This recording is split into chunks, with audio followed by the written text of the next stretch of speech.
Hi guys, I'm Mike. And I'm Erin. And this is our Wyoming Life live stream. We've done this a few times in the past now. Yeah. And hopefully it's working. Somebody give me a shout out there if it is working. Hi. Hold on. Okay, maybe it's not working.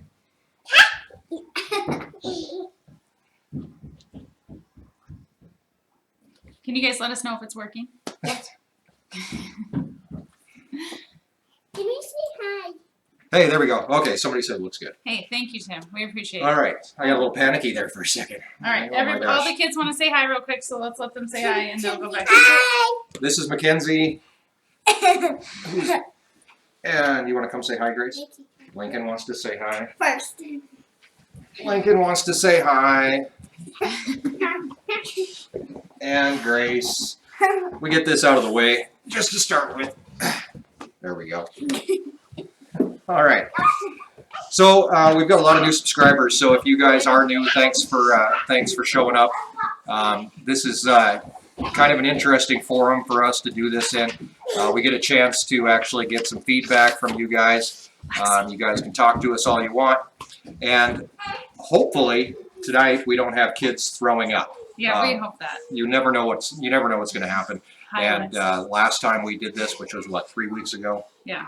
Grace threw up everywhere, just off camera. So you guys, it wasn't on camera. You just missed it. So. Yeah, so today we're talking about life before the cameras, before we had cameras following us around everywhere. This is Lexi, by the way. I don't know if you can see her over here. They can see her nose. It's the old dog, Lexi. And, you know, some of the interesting things that we had happen to us before we actually had cameras, you know, following us around. And, well, they don't really follow us. But, you know, everywhere we go now, we're taping or we're videoing what we're doing, and it's kind of a different different feeling. I guess it's been almost a year since we started this whole thing. January will be a year, so we're getting close to a year of doing this. Yeah. Right. So, yeah, I mean, we obviously we lived our lives like normal people do, and we still do. It's not like we do anything purposely for the channel, but we always have a camera around for the most part anymore. And I think we just think about the ranch differently because we want to bring it to you guys. So, you know, if there's something interesting before, we would have, you know, it would have just been a funny story, but now it's like, oh, let's get the camera out. Right, and 9 times out of 10, you don't get the funny stories actually with the camera half the time anyway. We prank checked this week, which was yesterday, which the video will be coming out on Sunday about prank checking and culling cows, which basically means getting rid of cows. And so we had cameras set up, the wind was blowing cameras, tripods over, it started snowing on us for a little bit. We had cows that were not cooperative at all, that were jumping fences, breaking down corrals. It was freezing. It was cold. And I stood in the shade and the wind for 5 hours and shivered. Yeah. It was a miserable day. It was an interesting day. So, I mean, that's, you know, you got the cameras around, I mean, we don't have it up for the cameras, but, you know, you've got them there. So before we didn't have cameras around, or we had flip phones that occasionally we'd take some pictures, you know, here and there. So, hey, Guy in Wyoming is here. If you haven't checked out Guy in Wyoming's channel, do so. He's got some really cool stuff on there. In fact, he just moved cows. I didn't watch the video, but you watched it. Or did you watch it? You told me he was moving cows. Maybe I saw it on Instagram. Maybe that's what it was. But yeah, so anyway, we're kind of rambling here. Yeah. But you know, basically, before we had cameras, that's what this episode's about. We wanted to kind of bring you guys into the fold of what happened, how we got here, and what happened after we got here. I tell you, if we did have cameras following us around when we first got here, it would have been a comedy all the way through. Neither Erin or I had anything to do with ranching before we came here. Was that your phone or mine? Oh, no, that was my phone. But hey, our Wyoming Life is live. Live, yes. Okay, see, we could have used that 5 minutes ago. Anyway, hey, the Rushes got their T-shirts. They actually bought some T-shirts off of Amazon. Okay. If you go to Amazon, you search for our Wyoming Life, you can find our T-shirts there. And Tammy sent me an email and she said, hey, I just got my T-shirts. And apparently they have them because now they say they love their T-shirts. Cool. which neither one of us are wearing today. I wore mine yesterday. Did you? All right. So basically, when we first got here, like I said, we didn't have any ranching experience. So everything that happened here on the ranch was brand new to us. I mean, from the silly to the scary, everything all the way around. It almost shocked you into the life. I mean, our first winter here was horrible. It was a bad winter. I don't remember the winter was so bad. I mean, we just don't remember it. We had a big spring snowstorm, which Wyoming is pretty typical for having. So yeah, this was, where was this at? Actually right in front of the shop. And that grain bin that you see there is actually where our house is at now. So this is just right on the north side of the shop, and that snowdrift was huge, and we had to trudge down from the old house into the shop every day. We couldn't get tractors out. We had no power for half a day. The cows couldn't get to water tanks, and it was right before calving. So before all the snow had melted, we started having calves. Yeah, exactly. So, I mean, the snow really did pile up fast too. I mean, it. And that's a fall snowstorm. Oh, Mike's going to show you another. Yeah, I'm going to show you another picture. That was an October snowstorm, and that's just what happens around here. We can go from having no snow one day to the next day, it drifts everywhere, and it just makes life really, really difficult on the ranch. So. Yeah, I mean, that's actually my pickup buried there behind that fence. I don't know if you can tell there's a pickup back there. But. And you can see there's a cottonwood that's no longer there in front of the shop, but it still had leaves on it. So, yeah, so this was a spring. That was an October snowstorm. That was an October snowstorm. So yeah. So yeah, that's just, we get these weird fall and spring snowstorms where we just get feet and feet of snow. And that first spring that we were here on the ranch, we got one of those big, huge windstorms. And I don't think that we've had as bad of a storm since then. I mean, that's probably one of our worst blizzards that was we've probably had. One of our worst, yeah. And so it just really made things difficult during calving season that year. And we didn't know what we were doing. So, I mean, we were totally idiots. Yeah, exactly. So what we basically do here in these live streams, if you are new to this thing, is we tell some stories and we answer some questions. Somebody said no video or no audio. Can you guys hear us? Are we still there? No, it's showing we have a good connection. I don't know. Okay. I'm going to grab something really quick. I'll be right back. Okay. While Mike's grabbing something. Cows walk over fence or snowdrifts. They can. You can grab your hat. I'm going to grab my hat because apparently I'm getting a glare of some sort. So, yeah. So, yeah, I mean, were you answering a question or what were you doing here? Yeah, we'll get the dog out of here. Just. Oh. Do cows walk over snow fences or walk over drifts? Yeah, actually, it might have been our first or second winter here. I don't really remember.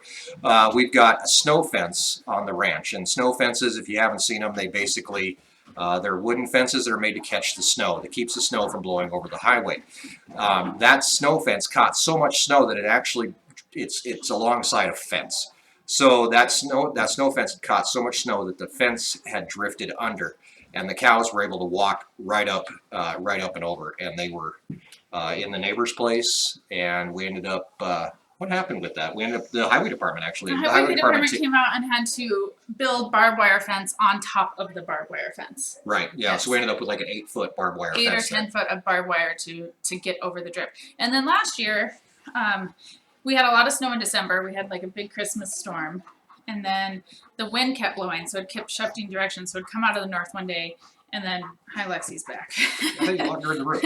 I gave her a rawhide to chew on. Lexi, come on. Right here by the house and by the shop and stuff, we had quite a bit of snow at Christmas, and then the wind kept blowing, and we had really powdery snow. So the wind would come from the north and blow everything one direction. The wind would come from the south, blow everything back the other way. So out here in this fence right here, and we put some pictures on Facebook of it, I believe, Mike had to set panels on top of the wood fence because it was the same thing. The cows, we were sitting in the house one day, and the cows are standing, and they're even with the top, their feet are even with the top of the fence because just the way the wind had blown and packed everything in, and then we'd get some sunshine, and then so the top would crust of the snow. It would ice and crust, and the cows could stand on top of the snow. So most of us, when we had panels on top of the fence. wooden fence up there. Right. So. Yeah. So yes, cows walk over the fence. That's a long way to answer one little question. The kids are wound up. The dog is wound up. Everybody's wound up, and the cows were wound up yesterday. They were crazy yesterday, and I don't know what was up with all that. So maybe it's the weather. I'm not sure. So anyway, as Erin, this is the fun thing about our live streams is you never know what's going to happen. Lexi's going to come back out and apparently get us into trouble again. So. I'm going to try and get her to Yeah. So anyway. Let's take a look at a couple more questions here. Yeah, Justin actually sent us an email about the high tunnel. If you'd like to send us an email, you're more than welcome. Our email is rwylife@gmail.com. And yeah, Justin, we got it. Honestly, I didn't find it. I looked for that listing and I never did find it. So it's got to be out there. So yes, and all the cows are preg checked now. We actually preg checked about 150 cows that day, or yesterday. We went on, and that's another thing I have to do is work on the video for Sunday. We had about 5 hours worth of footage on like 3 different cameras that we have to sort through and figure out how to make a video out of. But we did check all the cows. We ended up culling some older cows. We had a couple lump jaws, and most of them were pregnant. Some of the older ones weren't, but we did actually pretty well. So, and she is a good dog. She's a pain, but she is a good dog. Have you ever been to Wisconsin? Yes. Have you really? I went tubing on a river in Wisconsin in college. Okay, so they are. But no, we haven't been there yet. I haven't been there. I've never been there. I have been to Boston, however. I actually worked for a radio station in Boston for a few years. So we run about, right now, if we take out the culled cows, we're at about 160 something right in there on about 5,000 acres, which is about what you need in Wyoming to run that many cows. So that's the answer to that question. The average age of cows that are culled.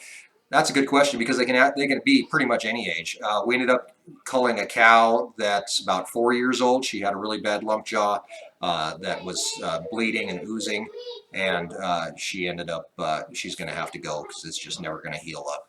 So the age can go anywhere, from a 2-year-old that's got, we had one that we ended up selling that was 2 years old that had some reproductive problems that our vet Kyle was able to see with ultrasound. So she ends up going, and sometimes they go until they're 8, 9 years old before they start to have problems. I mean, if they can get up, if they can walk, if they can move around, if they can have a calf, we consider them pretty healthy. Once they start to limp and that kind of thing, then we start to have problems, and we just have to do something with them. You can't keep them all forever, obviously. So you end up having to rotate them out. Luckily, we are culling quite a few cows this year, but we do have replacement heifers that are ready to move into the herd next year. So that's our saving grace. It's kind of like a revolving cycle. So those first-time heifers are actually across the road right now. We're going to do a little bit more with them coming up, and seeing how they're doing. They are bred now, so there's really not a whole lot to do with them, but we'll take a look at them and we'll see how they're doing. And then they're going to start calving in March. And we calve the heifers earlier than we calve the cows. The cows have done this a few times. They know what they're doing. The heifers we calve in March just because they're first-time moms and they can be a royal pain. I mean, honestly, they don't know what they're doing. They don't want to take their calves sometimes. Sometimes they're so small. Sometimes calves get stuck. So they require a little bit more attention. And we've got a smaller group of them. We'll end up moving them over here pretty close to the house when they start calving. That way I can really keep an eye on them. So 20-year-old cows is not unheard of. Holcomb. There's a Holcomb that lives up here. I don't know if that's the same Holcomb. But we actually have, we bought some cows from them one year. Yeah, you can have a 20-year-old cow. I mean, if they're up and moving and they're happy, you know what? I really don't have a big problem with it. So we're going to end up calving those heifers. There's about 20 of those guys we're going to end up calving in March, and then we'll move into calving the cows, and we'll be calving about 140, I think, if I remember right, cows that we're going to be calving. Just like this year, we're gonna tape it. We're gonna record as much as possible to get you guys right in there in the action. So, as for vaccinations, we do well. We precondition calves. That's kind of a big thing. So we end up using live virus to precondition them. We did just do virus shield on the cows when we preg check as well, and we ivermectin them, which gets rid of any mites or any type of worms or anything like that. So yeah, how many hours are on the 4055? 4055. That's a darn good question. All of our tractors are actually pretty low hours. I believe the feeding tractor that I have has less than, oh, I don't know. I can't remember how many hours the feeding tractor has on it. Less than 1,000, I think. It's pretty low hours. I'd have to look, honestly. I don't remember off the top of my head. So we were just answering questions. How are you? I'm good. Yeah, you're doing okay. I think I have all the crises averted Do you really? temporarily. Really? Kids are entertained. Dog is entertained. Cool. Yeah. And we don't actually use horses. I mean, honestly, Erin and I, like I said, neither Erin nor I came from ranching backgrounds. So we came here, we wanted to get horses. We have a couple horses, but they're just recreational type horses. Neither one of us are horse Avid riders. avid, yeah, kind of thing. I mean, I'd like to be, if we had time to do that, I'd love to. And we do have a couple horses, but they're kind of bums. Yeah. Yeah. They just get treats and hay. Treats and hay, yeah. So anyway, let's go back to something about that. How about this? When you came to the ranch, you know, there's that moment when you're here and it's snowing and you're like, well, this is stupid. Why did I leave a heated office building where Yeah. and now I'm sitting out in the cold like you were that day. I don't know why you were sitting out there. Because I think I slid down the drift or something. Okay. But so at some point when you're out here on the ranch, I think even ranch hands that we have work out here, at some point the whole thing clicks. Yeah. And you hit a point where you're just like, yeah, this is gonna work, or I like it, or I hate it. I want to do more of it. Yeah. And that first winter was tough. I mean, a huge adjustment. Obviously, weather, cows, big lifestyle change, and it never quits. There's no days off. So I remember being just like, we never get a day off. No. We had to, it didn't matter what the day was. Christmas, New Year's. Yeah. Somebody just asked about vacation plans. Do we have vacation plans? We're gonna go do a little Black Hills vacation next June. We always go on vacation in June. That seems to be what works for us. Right. After I get the gardens in the ground and before we start haying. So it just depends. 10th of June to 17th. We have of like June. a week where We we can shoot do something. in Yeah. that range, yeah. So we're gonna go to the Black Hills, rent a cabin, go with some friends and their family, and we've done most of the Black Hills stuff, but it's been a few years since we've been to Bear Country, and Lincoln hasn't been to Mount Rushmore, and maybe go see some of the Jewel Caves, maybe go to the hot springs and see the Mammoth site. So we're just gonna do a little Black Hills. It's in South Dakota, but kind of like a local vacation. Yeah, and it's about 2.5 hours away, so it's not a horrible drive, and No. we can crash at a hotel or something. Or We're gonna rent a cabin. We're gonna rent a cabin. Yeah. Yeah, I don't know how much that's gonna cost yet, but we might end up sleeping in a barn. Can't be worse than a hotel. It probably can.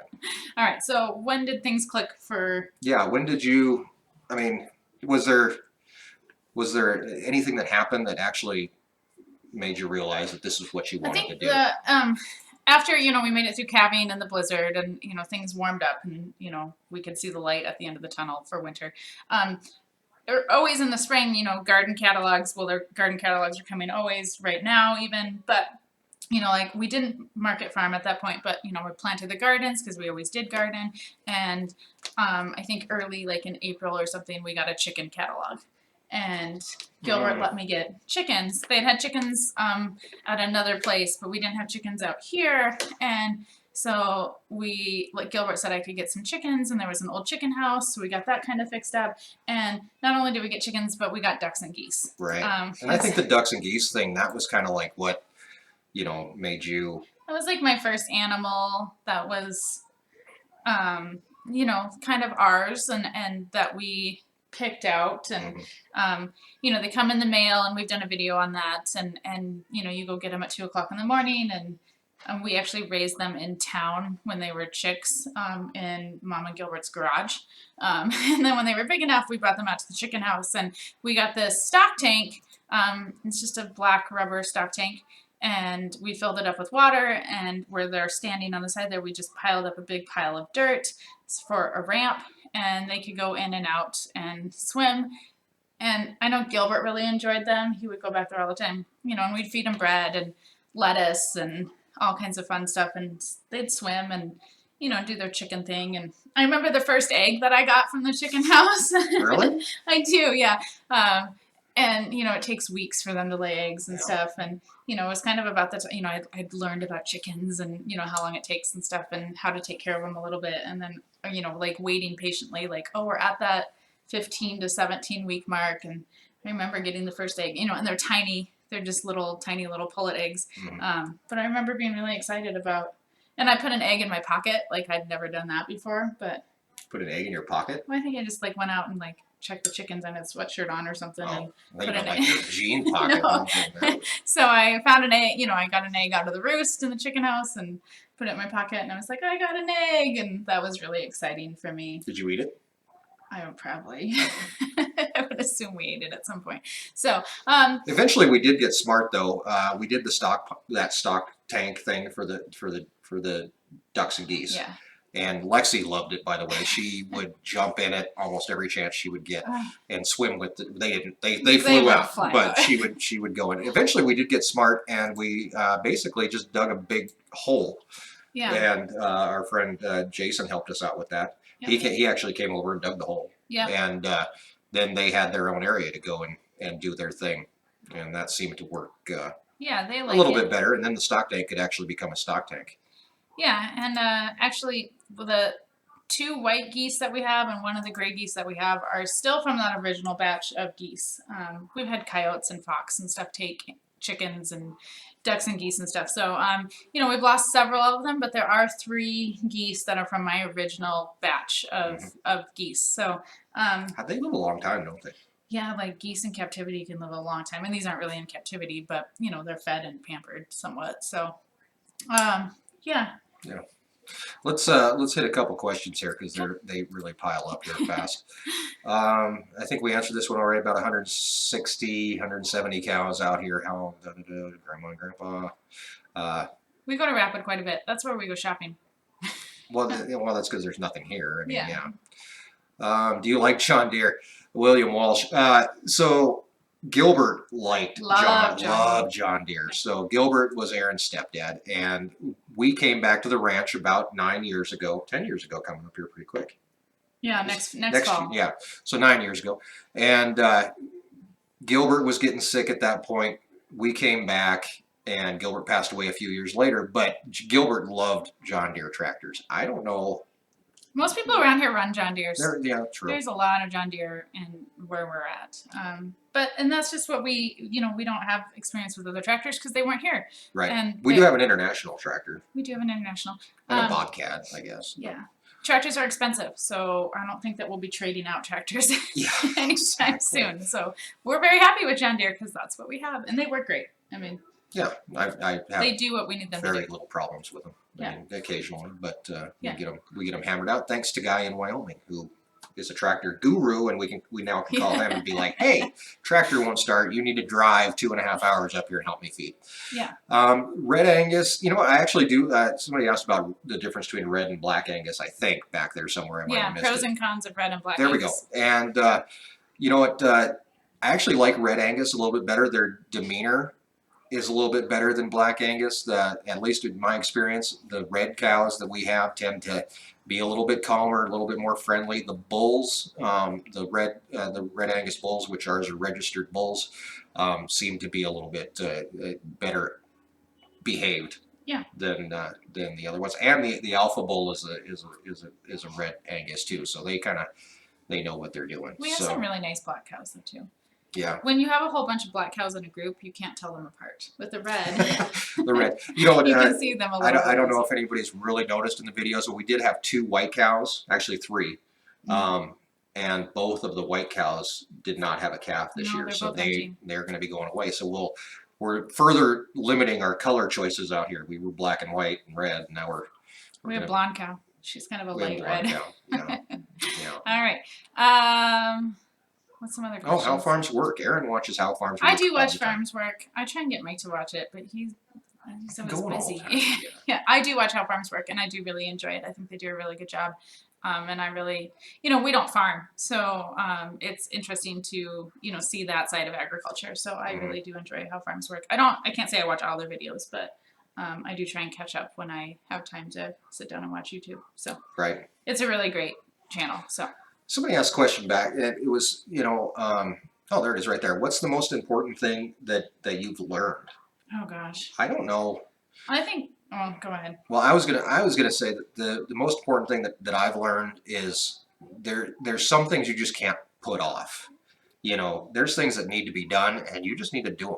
I mean, there's no you can complain all you want, because trust me, I do a lot of that. But if it's snowing sideways and the fence is down and cows are on the highway, you've got to go do something about it. Or if something, if there's a sick cow or a sick calf, or you're calving, which is a totally different story. But if you're calving, then everything else gets pushed down the list. But there's just a number of different things, and it even gets down to like the little simple things that need to be done, that you just have to do them. I mean, there's no, I don't know. I kind of feel like, when I worked in an office setting, you could push stuff away. There's always tomorrow. I didn't get to it today. I'll do it tomorrow. Yeah, and tomorrow you're going to have something else going on. Yeah. I guarantee it. So you just kind of get right into it. And I was going to say something along the same lines, like I think our work ethic has just totally changed, because honestly,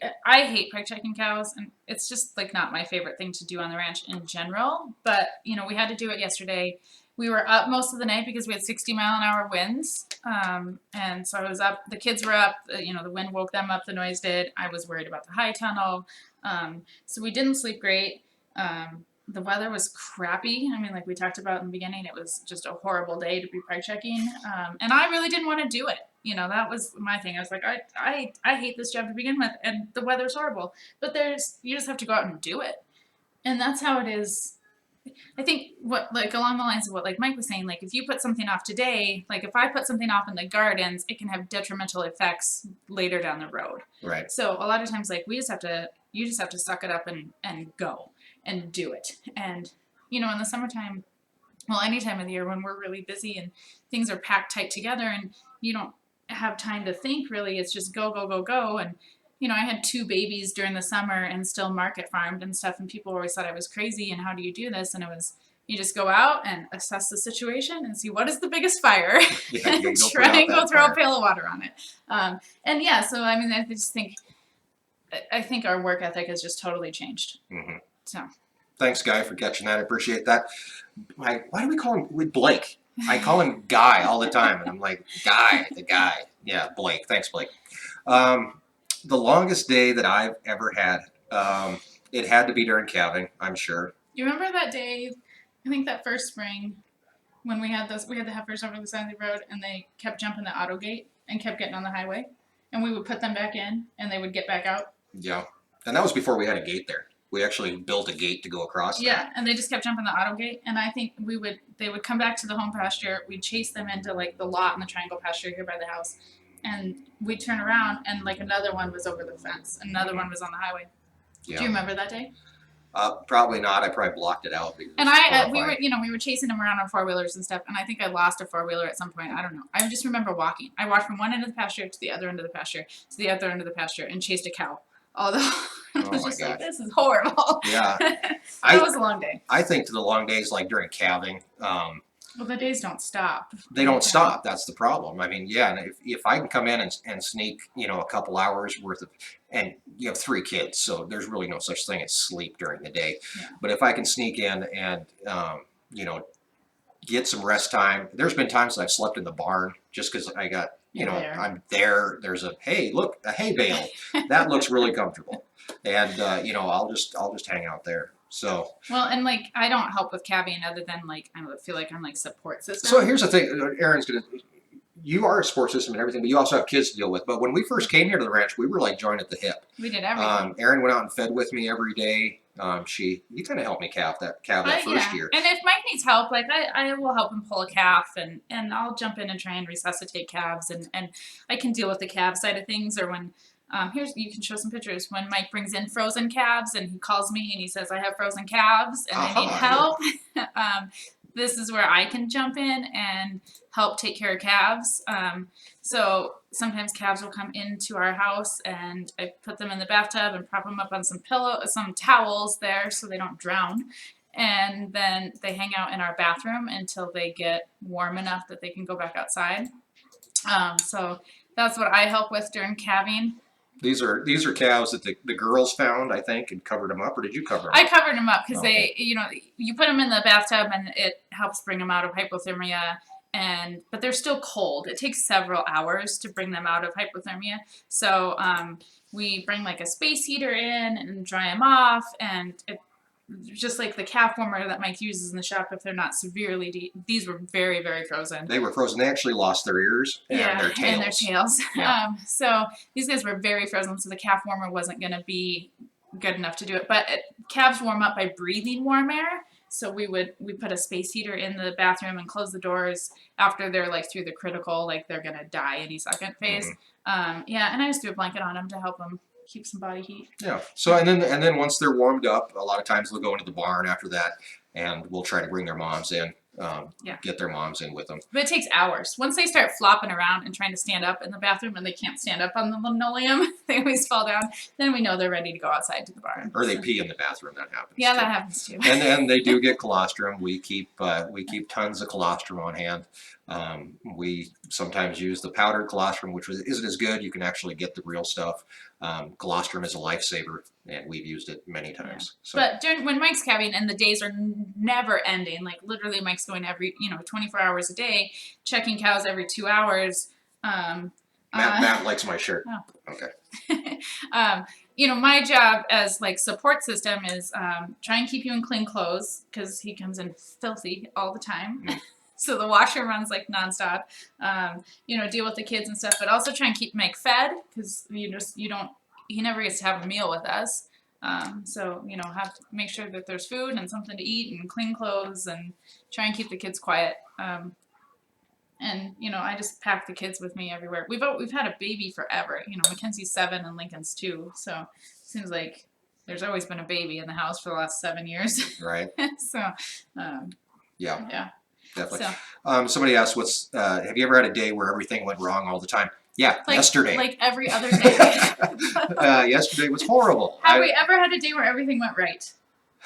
If I stay in the house and watch TV all day and there's something good on, which I don't even. That never happens. So I'm trying to think of a day that I've actually watched TV. We watch TV at nighttime after we put the kids to bed. Put the kids to bed and watch something. But how many cows do you have? Please answer. About 160 at the moment. Yeah. Out there. So they're doing their thing. So do what Dr. Pole does and take your clothes off when calving. I've thought about that actually. I've been We watched it. We do watch it. We used to watch it. I haven't watched Dr. Pole in years. We've actually learned some things from Dr. Pole. So yeah. He taught me the pick up the calf and swing it. Yeah, the airplane. Thing. Yeah, the airplane thing. But yeah, take off your clothes. Maybe not on video. I don't know. Yeah, maybe not on video. Yeah. The calf warmer, I don't know what there's a brand name on it. It's called a calf warmer. Yeah, you'd have to check out probably. It's like a blue igloo looking. Yeah, it's back in one of the calving videos. You can check it out. Is it probably in calf number 1? I'm sure it's in calf number 1 and calving prep. I'm thinking was it in calving prep? Might have been. I don't know. Yeah. Somebody a couple days ago said they finally watched all of our videos. Yeah. And I was like, wow, that makes 2 of us because I've watched them all 500 times. When I'm editing videos, I'm watching them and watching them and watching them, and then I very rarely go back to watch anything. So. Well, you were there. Really quick, somebody was asking about predators. We had a coyote issue out here the other day. Erin and I woke Monday up. Or something. Was it Monday? I woke up, The And cows were mooing. cows were mooing like crazy, and they were not far from the house.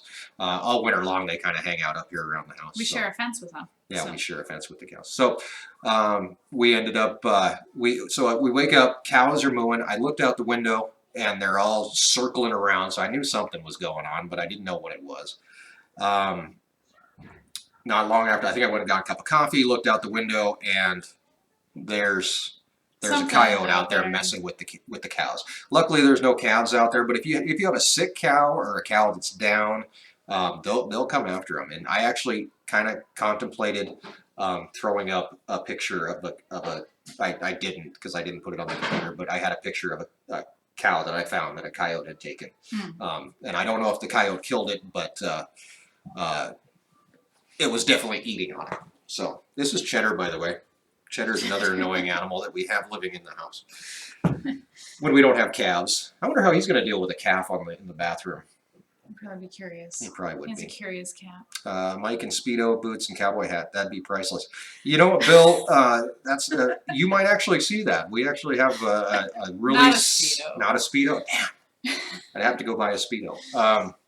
Nobody needs to see So the high tunnel where Erin is gardening in the wintertime, well, in the summertime too, but right now she's doing some gardening, winter gardening out there. If you like us on Instagram, you can see some pictures that we took from the high tunnel today. Did you put them on Facebook as well? It didn't share to Facebook, and I haven't had time to put it up there. Okay. The share does not always work from Instagram to Facebook, so if anyone knows how to fix that, that would be Blake? awesome. No. So He doesn't have Facebook. Oh, yeah. So the inside the high tunnel stays about. It can get up to 100 degrees when it's 30 degrees outside. It's warm. So it gets nice and warm. So we have a plan to go and set up some lawn chairs in there and maybe have a little Hawaiian vacation inside the high tunnel. It feels like summertime. Erin wants to drink something with an umbrella in it, I think. Yeah. Yeah. So I don't know why. And what a horrible thing to put in people's minds is Speedos, boots, and cowboy hat. That's No just gonna hurt somebody's brain. Where's your ranch in relation to Wheatland? We're actually north of Wheatland, about 200 miles. I don't know. It's about 3 hours. Yeah. We measured distance in hours. Yeah, we have Wyoming. drive time on everything. So yeah. Let's go back to the question that I was asking, and this time I'll answer it. The moment that you felt really connected to the ranch, and I can tell you that it was the very first year that we were out here calving, and I do have a picture of this that I dug up. Was a calf that it was the first calf I saved, if I can find the picture, because now I don't know where I put it. There it is. It was the first calf that I ended up saving. So in the barn, when we first came to the ranch, I had like silly ideas, I guess. I mean, things that I look back on and I'm like, oh, that's kind of weird. But I built a little table in the barn because I thought, hey, if we have a sick calf, we can throw it on the operating table and Work on it. Which it worked, but it's just a pain, to do. It's not in there anymore. Well, but that would just get piled up with junk. Right. Because that's what happens. So the first calf that we had that was really, really down, and by down I mean sick, almost dead. We ended up bringing this calf in, a little tiny guy, and kind of got it back to health. And that's the moment that I realized that this is something that I could actually really enjoy doing. I think. Yeah. Like I said, like I said before, that first storm, I fed all that winter long, but that was kind of like, I don't want to say it was busy work. It needed to be done. It is busy work, though. I mean, it's the same thing every day, and it's very monotonous, and it does get boring. It does get old. That's for sure. Yeah. So, PA Farms, Blake, you fix trailer jacks? Yeah, we need some help with trailer jacks. Blake, you fix trailer jacks. Thanks, PA Farms, for bringing up the trailer jacks all the time. Yeah, I don't know. Our last video, we had a video a while ago. I think I was putting stuff away for winter, and I forgot to take the trailer jack or take the jack off the baler, and I took off with the baler, and of course this jack just digs a trench through everything. I mean, we are realistic in that aspect that I screw up a lot. I'll give you that much. But so then, yeah, that was okay. So then we said, yeah, we need to fix the trailer jack. And then the last video we put out was our project list, which is our new Tuesday video series where we're going to do something every Tuesday. I don't know what every time, but We we're have gonna that list. we have a list. We have a huge list. So we ended up putting a video of another trailer that I have with a broken jack. Now, PA Farms, I did explain to you that was Mitch's fault that that thing was broken, not mine, because I got a phone call from Mitch, and he said I can't. He had hooked up to the trailer, but he couldn't get it disconnected, and he had a mess. I mean, and that would have been another time to have a camera out there, because he had that trailer was just slammed into the tractor, and we ended up having to bring another tractor out and lift up the trailer, and it was full of hay. It was just a disaster. But what he had done was he had parked on a hill, and he started filling up the trailer with tons of hay, and the trailer tried to roll forward and then bent that jack back. So yeah. So you got some work to do. So there's plenty of stuff to be done, but I'm sure that PA Farms will remind us that we have stuff to do, and I should probably fix that jack, I would think. So, yeah. Maybe you should do that next Tuesday. Maybe I should. Do you support the Blue Line? Yeah. Oh, yeah, for sure. Are there many dairy farms in Wyoming from Jay Holcomb? No. Not in this part of the state. There's some small dairy farmers that do, we can sell raw milk direct to end consumer in Wyoming without inspections and licensing and stuff. So there are some people that do like the raw milk to consumers, but there's no like large scale dairy farms in our northeast corner of the state. What are you laughing at? PA Farms. No. But on the western side of the state, on the other side of the mountains, there are some dairies. But there's not very many of them in Wyoming. There's not a lot of grain. There's not a lot of corn farming happening in Wyoming, and you need that grain and other grains and stuff too to feed cows and irrigation and stuff. We don't have irrigation in our corner of the state, but no. And there could be more dairy farms. I really only know of one, but we're not in the dairy industry. So, and I do know they truck all their milk to Billings. So I don't think there is any milk processing happening in Wyoming, but I could be wrong. Again, I don't know everything about agriculture in Wyoming. Damn right. Who is the nerd of the family, Mike or Erin? Mike. Erin. Mike. Oh yeah, probably me. No, totally Mike. Have you seen Rodeo Video? I've watched a few of his. Have you? Is that older dude? Yeah. Yeah. Yeah, I've watched a few of his videos. I enjoy him. They're on my watch list. Yeah. I mean, there's lots of, when you get on YouTube, there is a lot of, farmers and ranchers, and there's a lot of stuff going on that even, that we learn stuff from. Lincoln's back. Yeah, he's checking things out. So. I've recently bought little baby chicks. Any tips or tricks? Keep them warm and fed and watered and... Be careful with heat lamps, because we almost burned down the chicken house. That would have been another time to have a good camera around. Hey, the newspaper came out. Our pictures were in the paper. We should find those. We should, yeah. I went out, and here's smoke rolling out of the chicken house. And one of the heat lamps had fallen down and actually burned completely through the floor. Lincoln's just gonna run by. Made a mess. But we had... Don't slam that door. He wants to. We had the fire department came out. They had on all their scuba gear, and they went in and they were rescuing chickens and ducks that day. I was like in a panic because I was like, save the animals, save my. And the big chickens came out, but the little we had chicks that we had just moved from the indoor what do you call that thing? The chicken hutch. Yeah. And that's, if you watch the chicks arrive in the mail video, you'll see the hutch. And so they had just gotten big enough where they could go out to the chicken house, and then we caught the thing on fire. And so I was very concerned with the chicks. They were, at least a month old, if not even older, maybe 6 to 8 weeks old. So yeah, they need to be dry, warm, fed, watered. And yeah, just not too warm.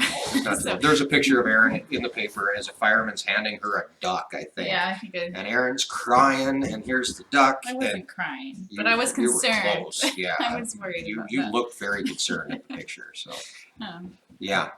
So there. All right. So, we talked about the things that connected us to the ranch. Obviously, saving calves. By the way, if Erin has killed more plants than I have cats, I'll say that. Thousands literally of thousands of plants. We've been getting a lot of vegan hate lately. In fact, somebody said that they wish that I would Grace. fall off a cliff and get eaten by by vultures or some darn thing. I feel that way But sometimes too. Really, No, Erin's just kidding. Erin's harder on plants than I am on animals. I'll give you that. But one of the interesting things that happened here one time was we came out. Were you with me? We came out to feed, and we found 39. Yes, You were with me. I was with you. 39 is the number 39 is a cow that's She's always not. I retagged her yesterday because she has no tags. She's 140 now. okay. Well, she's still 39. So She's a Bronco face. She has a very distinctive look. So yeah, even and she's though- a turd, Yeah, giant turd. We called her Houdini for a little while. She kept on getting into our yard. We couldn't figure out how. Yeah. But we went out feeding one day, and we see a cow. I think doesn't- it might get rolled out the bale and all the cows come and stuff and all these black cows and everything meshes together, but like there's a cow and its head's down, but there looked like there was something on the cow. We're like something's going on. So we go and inspect further, and she had a lick barrel on her head, around her neck. It's not normal to have a lick barrel on your head. It takes some work to do. This lick barrel was a toilet. Long story short, Gilbert, Erin's stepdad, had made a porta potty that he could put pretty much wherever he wanted to put it. So he cut a hole in a lick barrel, turned it upside down, put a toilet seat on it. You can kind of see the toilet seat on the bottom of the Yeah, picture. yeah, they're on the bottom of the picture there. And 39 had found this in a shed, I believe. And cows are curious. That's Cows not are something very we ever curious. realized at first, but they're very curious. So she stuck her head in the toilet. And we ended up having to bring her into the barn. And Hey, while we that's tried- a flip phone picture. that is a flip phone picture. While we tried to figure out what we were going to do with this cow, because obviously she didn't want you to like mess with her too much. She wasn't horribly cranky about it, but It's like a dog in a cone. Like Lexi, our dog, freaks out when you put a cone on her, and it's like she has to run into all the walls. And like 39 was kind of like that. Like we have to run into every single corral. And we couldn't put her through the head chute either. Like she would not fit through the head chute, nor would she go through the head chute because she had like no peripheral vision, and she was really kind of not horribly freaked out, but cranky. Yes. And so we ended up calling out some help. We thought we were going to end up having to tranquilize her. And one of the guys that came out to give us a hand was standing on the fence. She turned exactly the right direction, and he just popped she her just right popped her head up over the wood fence, and he was just standing right there, and he was able to grab it, and with her neck stretched out, it just pulled right off of her. So, Yeah.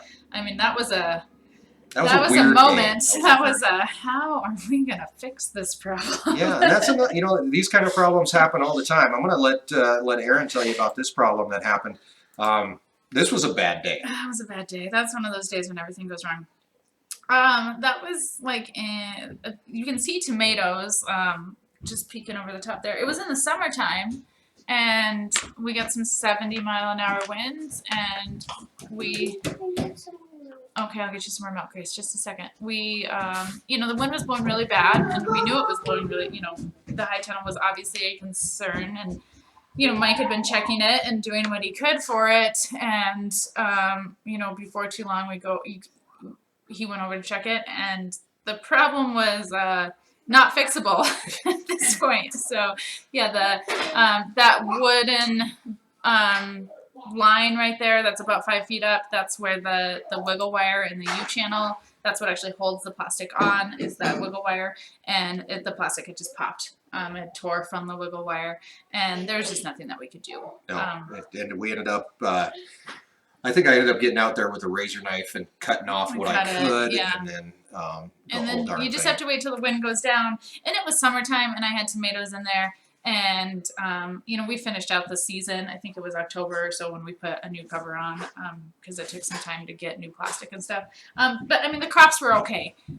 We just lost the cover. And the structure is okay. Like, the structure is concreted in. Every purloin or every hoop is concreted on both sides.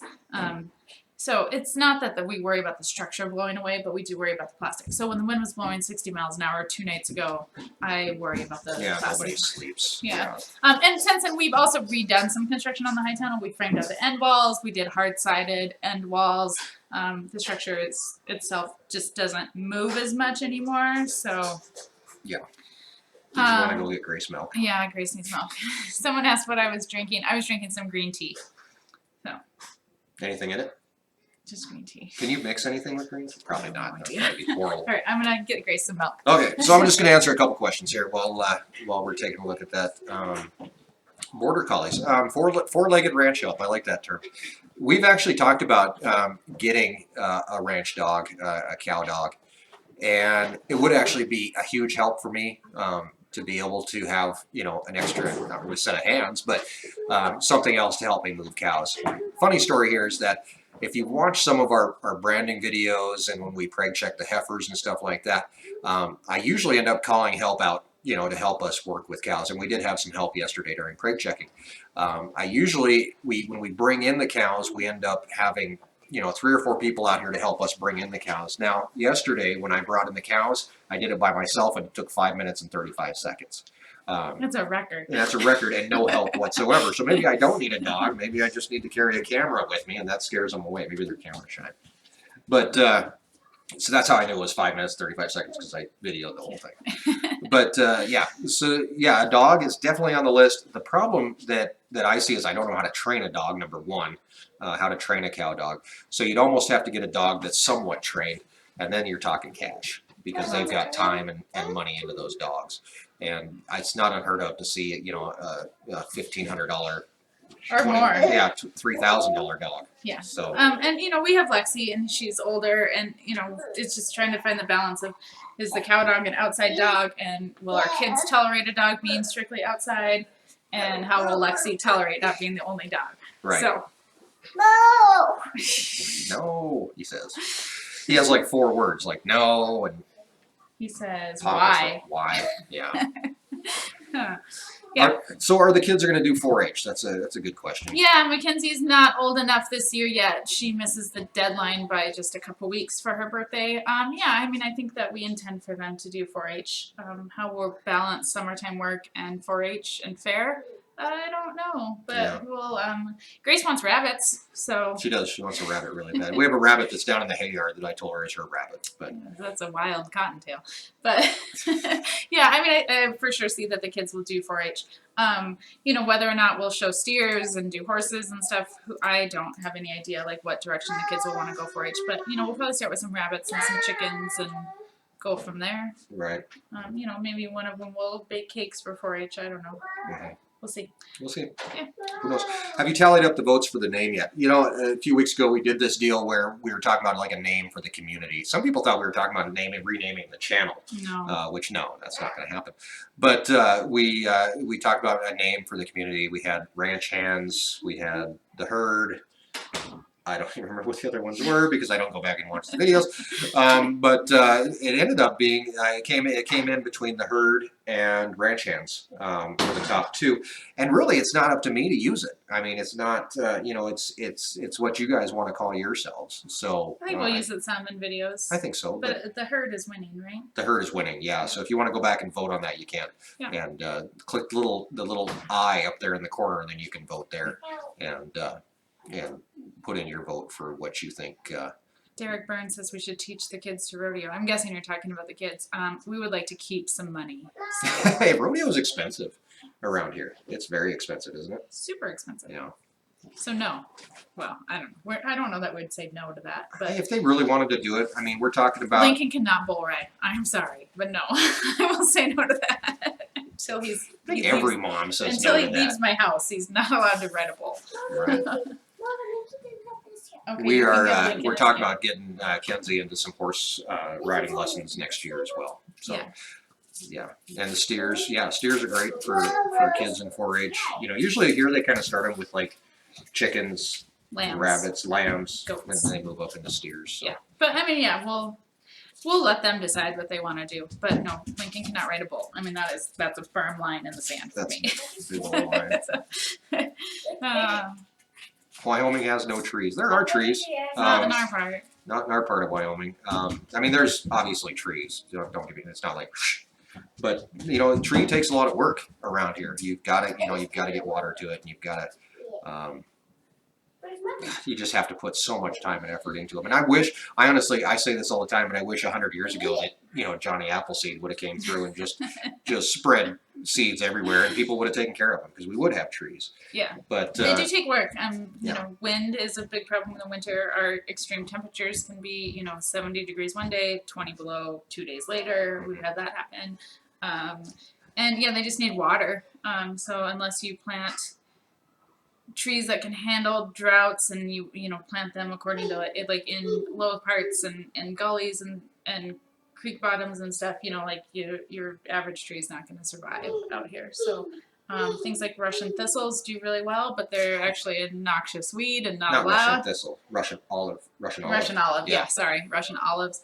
They do really grow, but you can't plant them. So, you know, and cottonwoods do really well, like along creeks and stuff.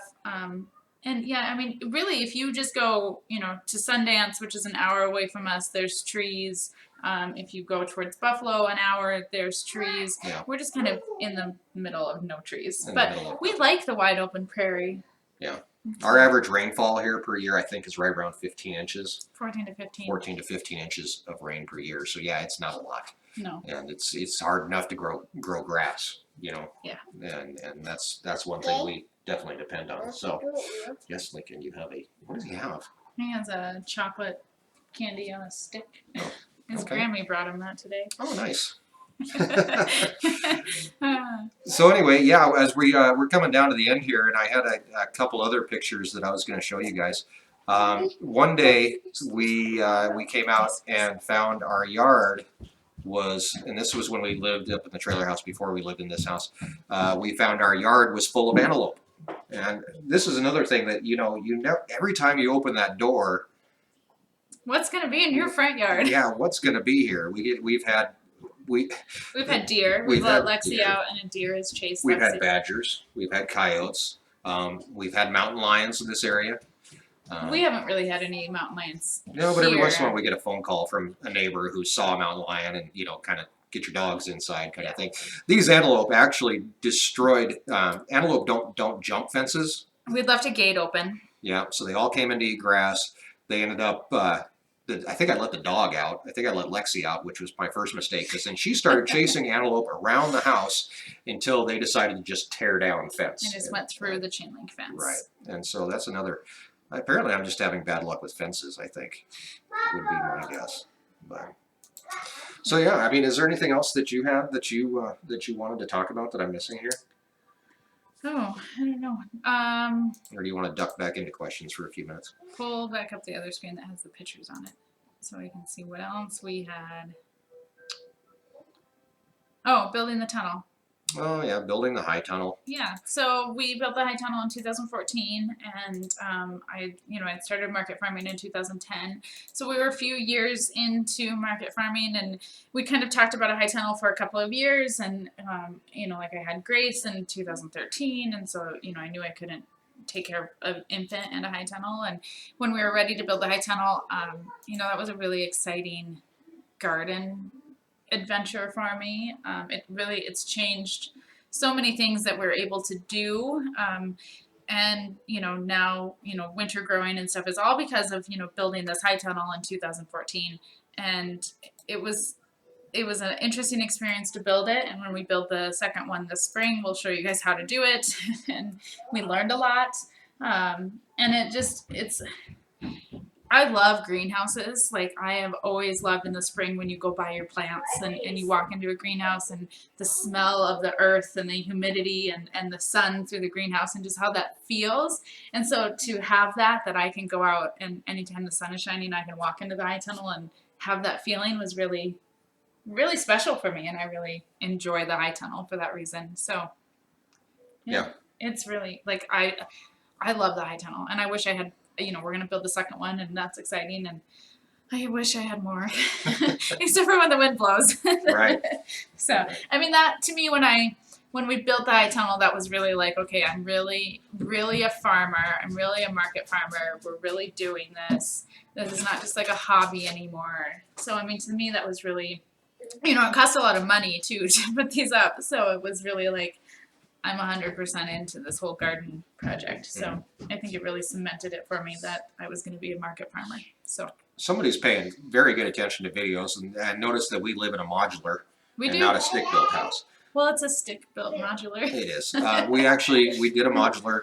Well, you know what? Actually, I think I had a video where I showed them craning the whole thing over. Yeah. But anyway, we do have a modular, and it all came down to time. I mean, really, Grace was born, and we were still in the trailer house, which was here on the ranch, and we knew that we wanted to get into a bigger house. Yeah. And it came down to what can we get fast enough for our growing family so that we're not walking over each other all the time. We did have enough bedrooms, but we just were, running out of space, and I think, I would love to have a stick-built house and design it myself, but I don't have the patience for that either. So we looked at several modulars, and I knew what I wanted for a floor plan and stuff, and when we found this one, I knew what we wanted, and it still took forever, but still faster than a stick-built. So. Do you have any clue who Claude Pinkelman is? I don't. No, somebody's going to have to clue us in on that. He can sell us beef, apparently, but we have our own beef. Maybe they're talking about somebody else, and he can sell somebody else beef. But I don't know who that is. yeah. Maybe we'll have to Google that. Thinking about building a high tunnel for myself out of PVC. Yeah, and there's people here that have PVC high tunnels in their backyards and stuff, and so they're totally doable. Oh, the kids' movie's done. So yeah, if you only have space for the PVC ones in your backyard, do it. Like, I know people that have them and they love them, and it extends their growing season, and they work great. And so yeah, even here in Wyoming, people have the PVC high tunnels and hoop houses is what I call them. And at our community gardens that the Master Garden program helps with, we have hoop houses at all of our community gardens, and just with maintenance and upkeep and some good framing and stuff, they do just fine. In fact, the North Community Garden has actually had their plastic on for like 8 years, and they're just going to replace it this spring. So, totally doable. So, all right. Right. Okay, so yeah, we're just over an hour, so we're going to go ahead and wrap things up. And the kids' movie's over, so they're going to be right kids are here with hovering. us. They're hovering. They're waiting for us to get done. So, thanks everybody for coming out tonight and hanging out with us for a little bit. I love these live streams because it does give us a chance to really interact. I love answering questions. What time is it in Wyoming? 8:02. 8:02. Yeah. Yeah. So, this is how crazy our lives get, I guess. So, Mackenzie and Grace, go play. We'll be done in a minute. We're hovering. You're hovering. You're right. They are. So thanks for coming out. Thanks for hanging out with us. This weekend we have our Sunday video coming out, which will be all about brake checking and culling cows, and why we cull cows and why we brake check cows and all that kind of good stuff. Also, we started a new Tuesday video series that I'd love for you guys to check out. It's called the Project List. We have a list on the board that we're going to constantly be added to. And actually, Erin had a really good idea about this.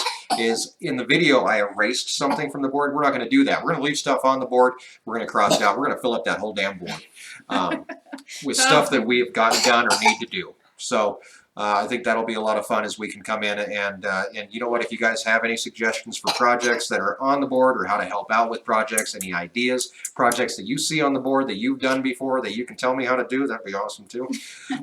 So because there's times that I'm just like looking at the board going, yeah, that's not gonna work for me. So that is pretty much it for today. That is Kenzie's pony. Go. And then I'll have a video next Thursday. No live stream next Thursday. Next Thursday, I'm gonna show you how to bake a holiday ham. oh, sweet. Yeah. That sounds like Somebody asked for a ham recipe, so I'm gonna show you guys how to. Since Christmas is coming up and ham is commonly consumed on Christmas. And we have ham. We have ham on the hoof. No, we do have ham on the hoof. That ham's not ready yet. No, that ham's still. We have ham in the freezer. So yeah, we're gonna make holiday ham. So next Thursday. So that's pretty much it. Thanks for everybody for coming out. If we didn't get to your question, I really do apologize. There's so much going on that it's just sometimes impossible. So yes, thank you guys. Have a great night, and thanks for joining us in our Wyoming life. Daddy, I wanted to do something. I wanted to answer some questions.